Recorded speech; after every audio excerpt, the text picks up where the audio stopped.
virtual teams and teams that meet in person have a lot of things in common.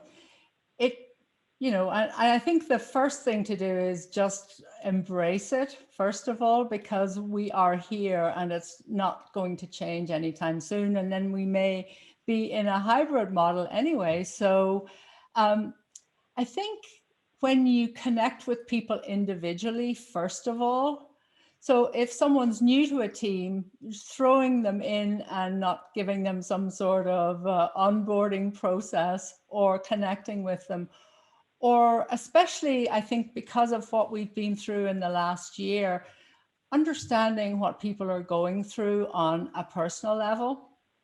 I had a client who was telling me about one of her employees who had a performance issue. And then as I questioned her, it turned out she hadn't spoken to the person, even though they'd had team meetings, she hadn't spoken to the person one-on-one in 2 months to discover, she was going through a divorce, she had to move, and she had depression. Now, any one of those 3 things, as we know, is pretty, it's pretty difficult to deal with, but she had all 3. So connecting with people either in the meeting or in some cases outside of the meeting to know what's going on with them, because we've all had our challenges in the last year. So I think those are some of the main things, but the rules of engagement for teams, whether they're live and meet every Thursday in the conference room or they're online, we sort of need to have rules. We don't necessarily have to call them rules, but how we agree to be as a team. And that's what I do as a team coach, is I help people, first of all, find their purpose, because there are some teams, we call them teams, but they're not really teams. So what is it that you're there to do, whether you're meeting virtually or meeting in person? If you don't have a purpose, the team doesn't really know what it's there to do. Are there any questions that you suggest maybe asking one another to try and check in with people when they're having those types of conversations? You mean for the team leader? For the team leader, or just even between the team members as they're getting to know one another, or just checking in during this time that's a bit challenging. Do you have any questions that you like to ask people or have people ask one another to kind of get that conversation going? Well, I think it's, some people call them icebreakers. Some people it's, again, coming as a team to come up with those things. Well, I work with teams and they go, no, we don't like that. We don't like introducing the next person. We don't like, what color is your dog or whatever. So it's, coming up with things that the team wants to do to get to know each other. I had a team the other day that said, we don't know anything about each other outside of work. Some of us are new, so we've been here, only since during COVID. So encourage them to come up with ideas that would help them to get to know each other. And somebody I was working with did Jeopardy, just as a fun thing to connect with people. So it's whatever the team thinks would work to forge those bonds, those connections, because they don't just happen on their own. I agree. Do you feel like it's easier to connect with your team if you choose them? And if you didn't get to choose them, where do you start in trying to create that connection? Yeah, well, there's some people that are really, first of all, really good at picking talent and putting a team together. And then there are other people that maybe aren't so good at that. The first thing is, if you're not that good at it, have somebody help you. If you are good at it, I think that's phenomenal. I've had the opportunity on a few occasions in my career to pick my team, and it was wonderful. But I think whether you pick the team or you inherit one or you're thrown into one, it's making sure everybody's clear about the purpose.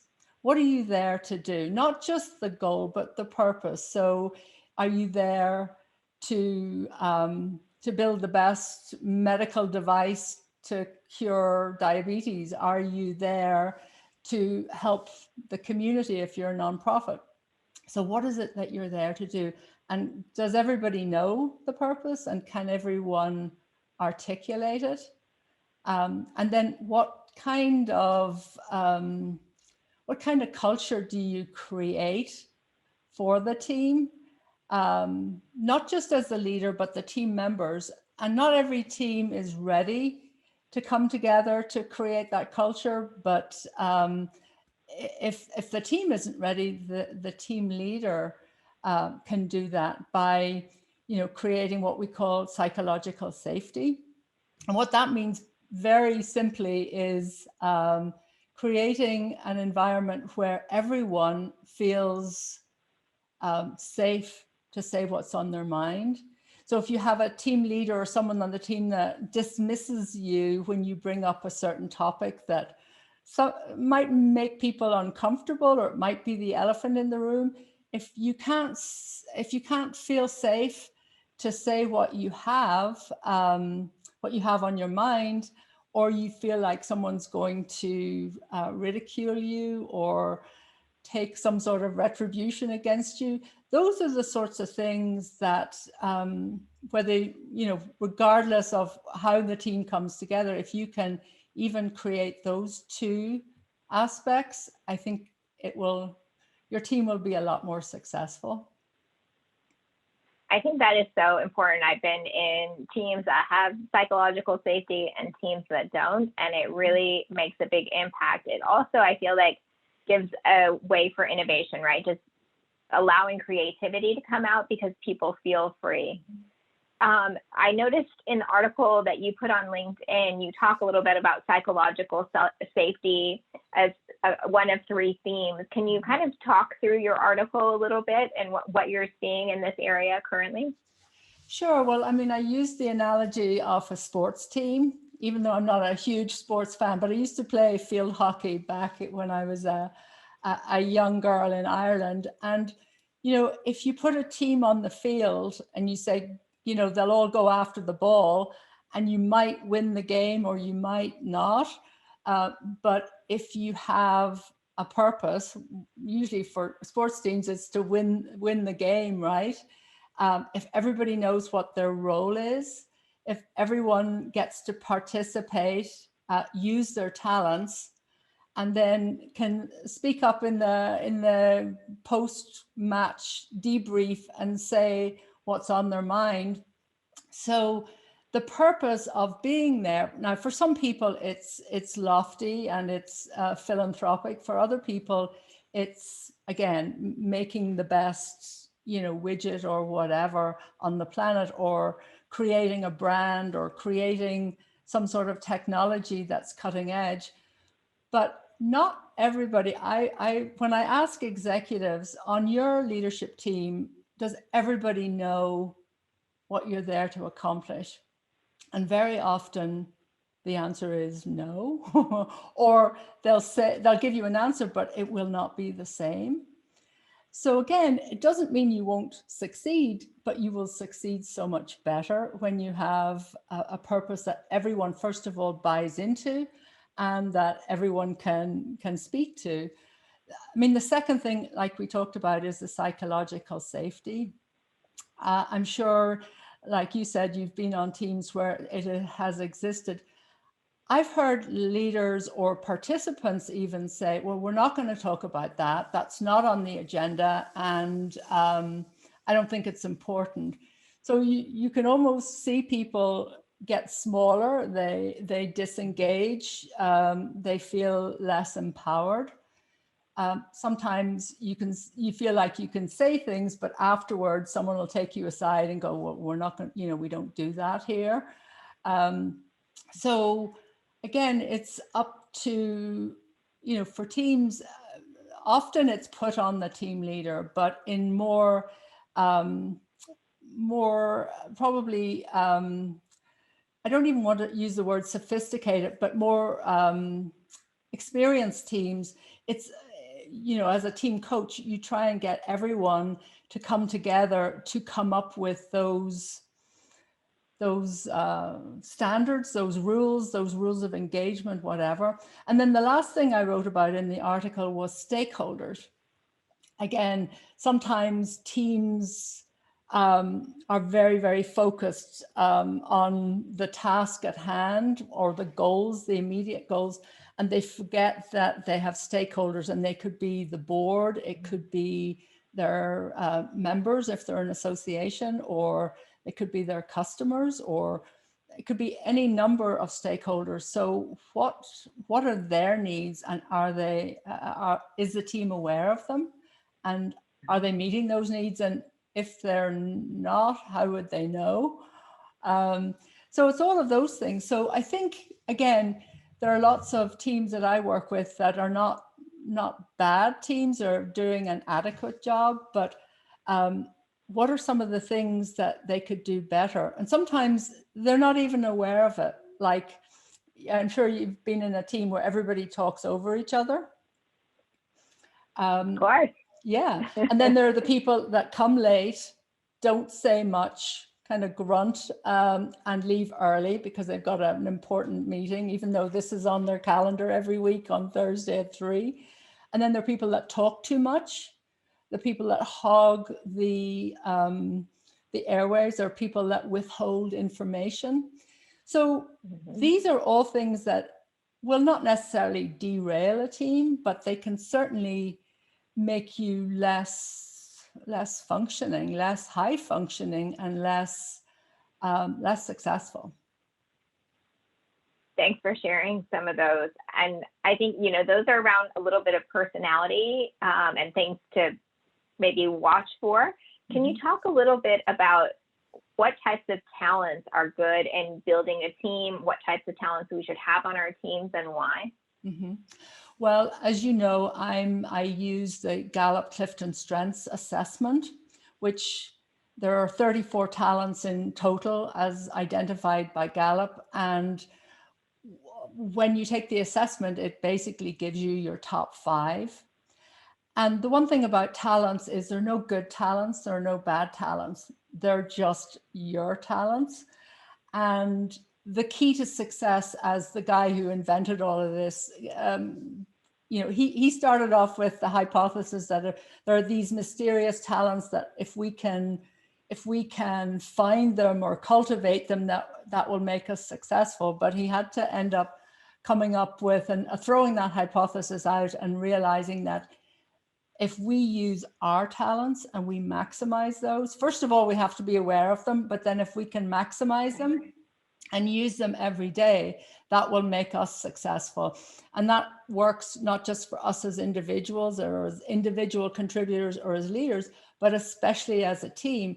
So if you think about it, if you know your own talents and you know how to use those to be successful, but if you know the talents of the other people on your team, you will first of all realize that sometimes what they do and say, it's got nothing to do with you. They're not expressing an opinion or taking something up with you. They're using their talents. So I think on most teams, you need, on every team actually, you need a variety of talents. You need the thinking talents, you need the communicating talents, you need the getting it done talents, and you need the motivational talents. So there's some key combinations of those that I go into when I'm working with somebody in depth on that stuff. Some key combinations of those that are really, really invaluable to have on a team. And sometimes the talents can clash, and sometimes they can work really well together. But if you don't know what they are, and you don't know what to look for, and you don't know how your talents might clash or do well with someone else's, it just makes it a little bit more difficult. Again, it makes it so much smoother, I think, more productive when you know the talents of the people that you're working with. I agree. It just helps you to find the right space and the way to speak with them as well. I do want to open it up. If you are on LinkedIn Live and would like to ask some questions, please feel free to put those in the comments and we will read them out to Irene as well. You talk a little bit about our talents. Can you talk about the team leader and the success that they can bring to the team? And what kind of talents a team leader might need? Well, I think someone who can bring people together and someone who can encourage all the things that I talked about in terms of purpose and safety and, you know, understanding the needs of all the stakeholders. So I think as teams are forming, the team leader is very important, but you know, I'm sure a lot of people will resonate with them when you have a team leader and it's all about their agenda and their personality is so strong. Again, that will work, and it works in some, perhaps even in the military. I don't think that's how it works. The team leader is very important, but the members of the team and how they engage with each other. So there are books that will say, you know, there are no bad teams, they're just bad leaders.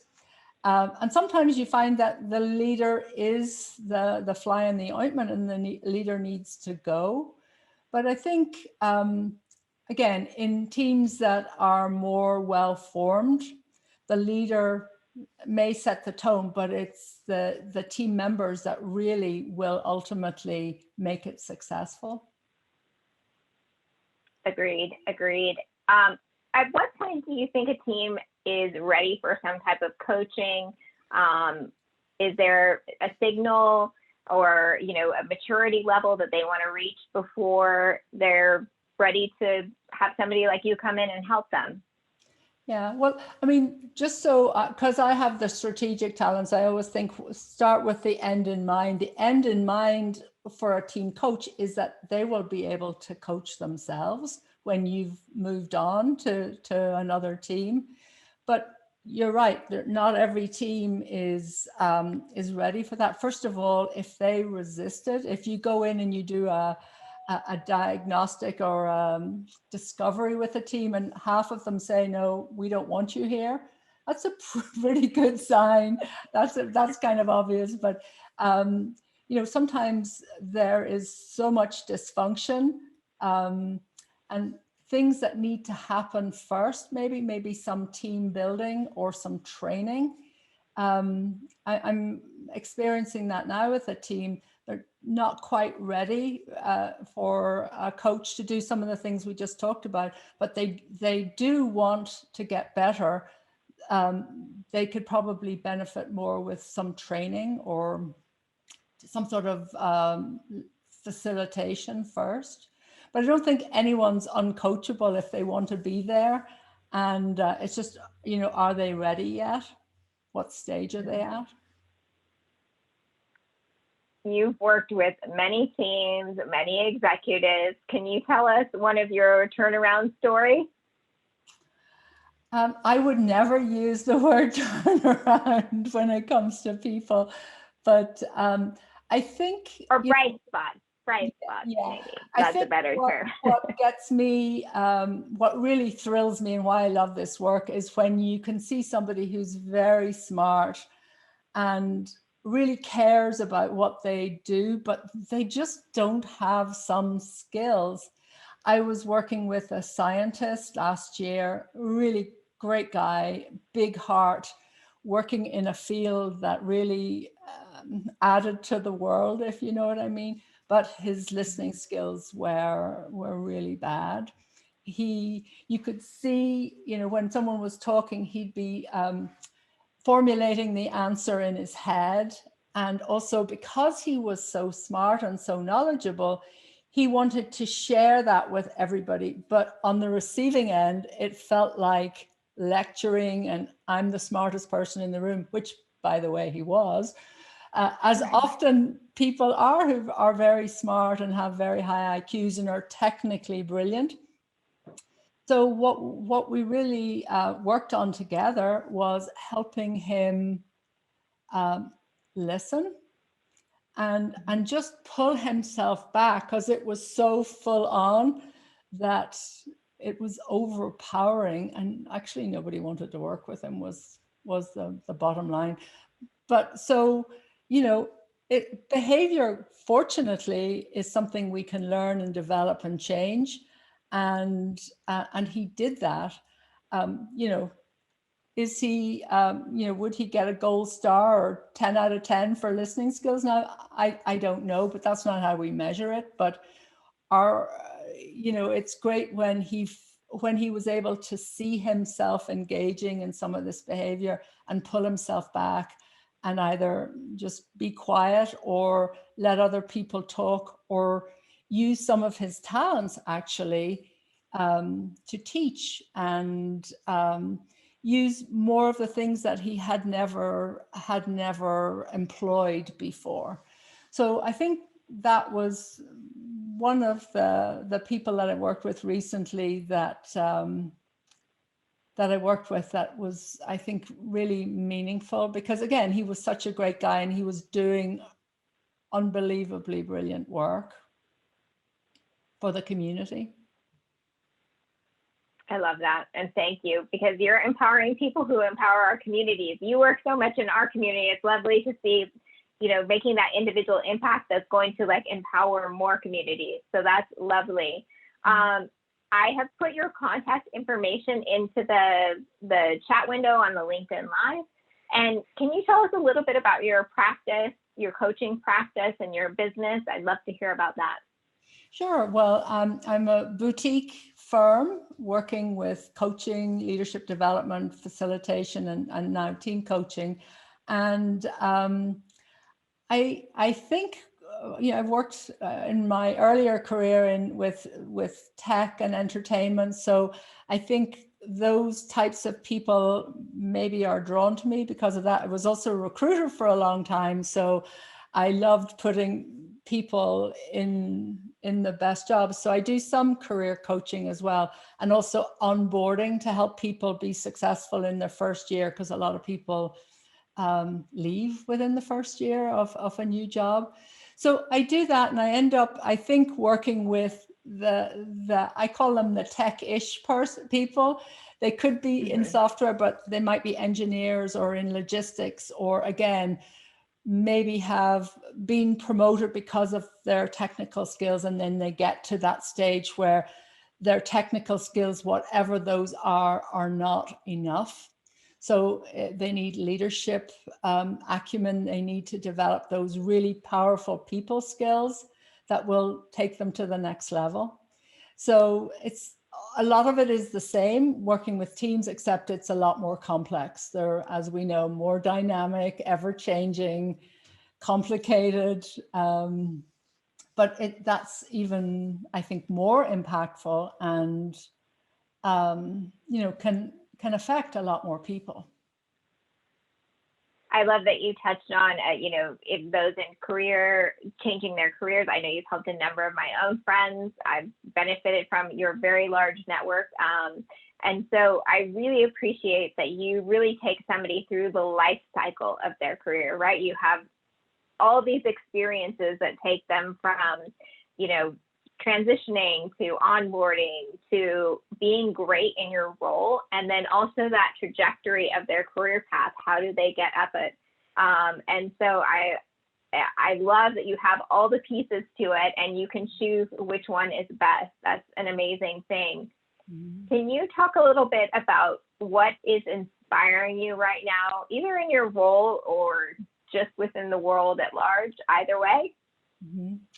Well, I think, you know, the reason I started to do this work was because I worked in corporate my whole life, and I was always fascinated by what made a good leader, what made a great leader. Why was someone a bully, and why was someone one of those people that, you know, you would follow to the ends of the earth. You would follow them maybe to 3 or 4 jobs. I followed a few people to different jobs because they're great leaders. And I also saw, I hate to say, a ton of really bad leadership.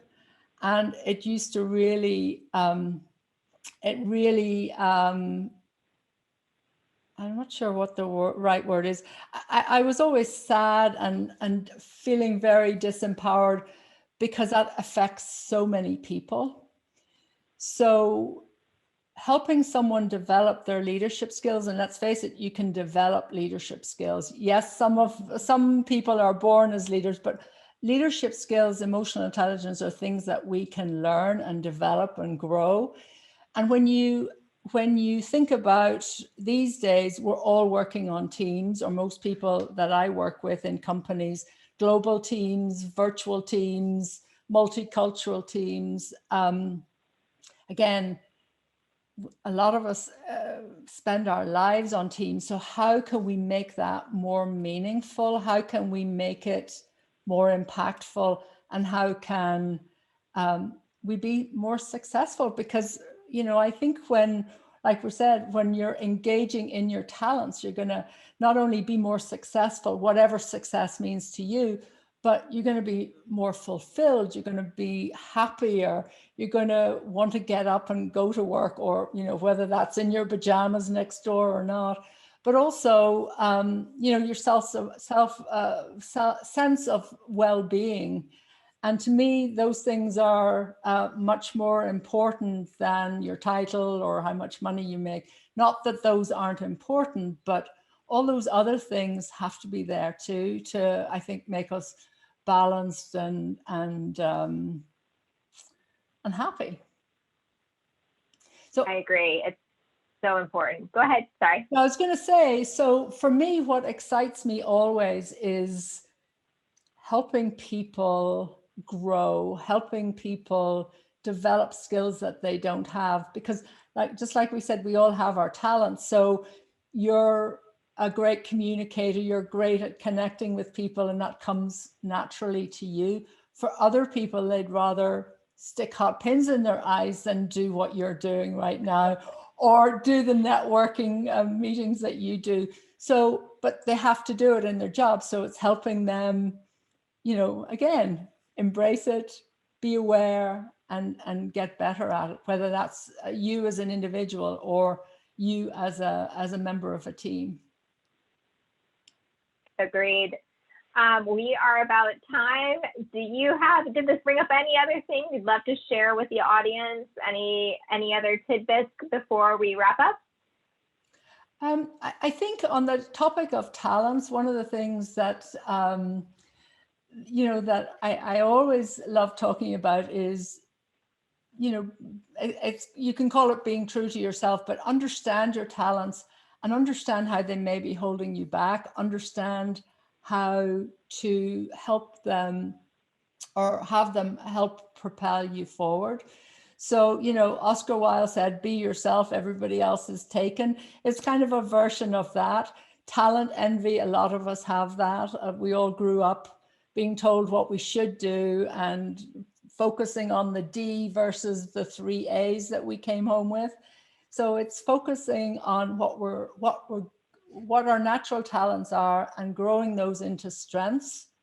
And as Mr. Gallup, Don Clifton himself said, those things will help us be successful. Not trying to be like somebody else or we might be good at things, but they may drain us. So we want to focus on the things that we're naturally talented in and make those better and use those talents for good and to make us, again, more successful, whatever that means to you. I love those quotes. And here's to being an individual and celebrating your strengths. Mm-hmm. With that, Irene, thank you so much for being here again with us. For you that are on the line, I have put her information into the chat window, so feel free to look her up and reach out. You have a number of comments in the chat window just saying how amazing you are. So thank you. Thank you to Irene. Thank you to everybody who's watching, and have a wonderful rest of the week. Goodbye.